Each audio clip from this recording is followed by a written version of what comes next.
দখল দূষণে বিলীন হচ্ছে কিশোরগঞ্জ পৌরসভার বেশিরভাগ পুকুর।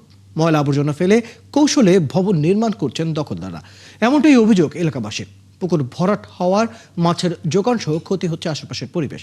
দ্রুত পুকুরগুলো দখল ও দূষণ মুক্তের দাবি জানান এলাকাবাসী। দর্শক, এ বিষয়ে আমরা বিস্তারিত জানবো। আমাদের সহকর্মী সালেহ হোসেন রনি আমাদের সাথে যুক্ত হচ্ছেন।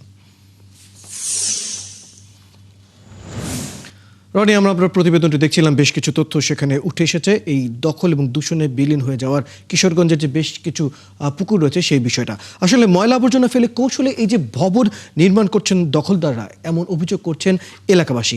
এই বিষয়টি নিয়ে কর্তৃপক্ষ কোনো ধরনের পদক্ষেপ এখন পর্যন্ত নিয়েছে কিনা, বা এছাড়া এই বিষয়টি নিয়ে আর কি তথ্য আছে আপনার কাছে?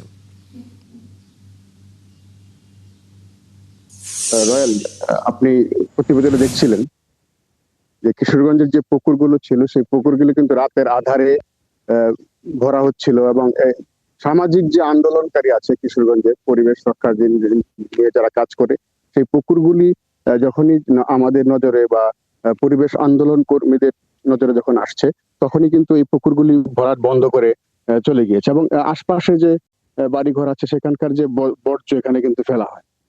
এবং এইসব দখলের ব্যাপারে কর্তৃপক্ষ খুব শীঘ্রই আবারও একটা ভূমিকা পালন করবে বলে আমাদেরকে জানিয়েছেন, এবং দখলদারদের বিরুদ্ধে তারা মামলা করেছেন এবং তাদের বিরুদ্ধে আবারও অ্যাকশনে যাবে।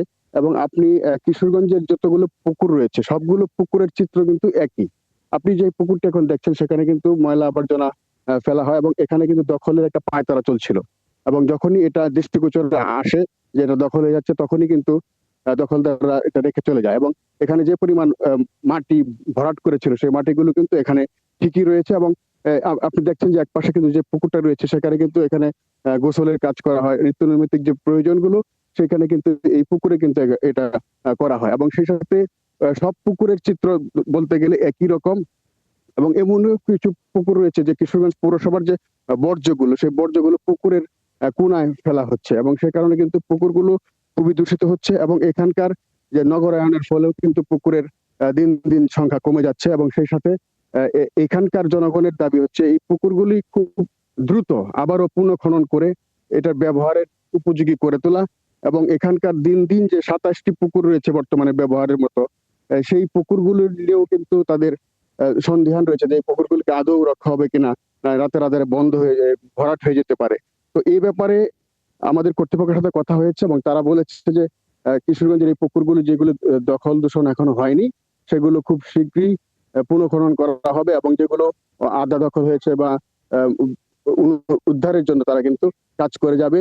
এবং এমনটি জানিয়েছে আমাদের কর্তৃপক্ষ যে পুকুরগুলো আর ভরাট হতে দেওয়া যাবে না, এবং এখানকার মানুষজন কিন্তু সোচ্চার ভূমিকা এবং জোরালো আওয়াজ তুলেছে যেন পুকুর যেন ভরাট না হয়।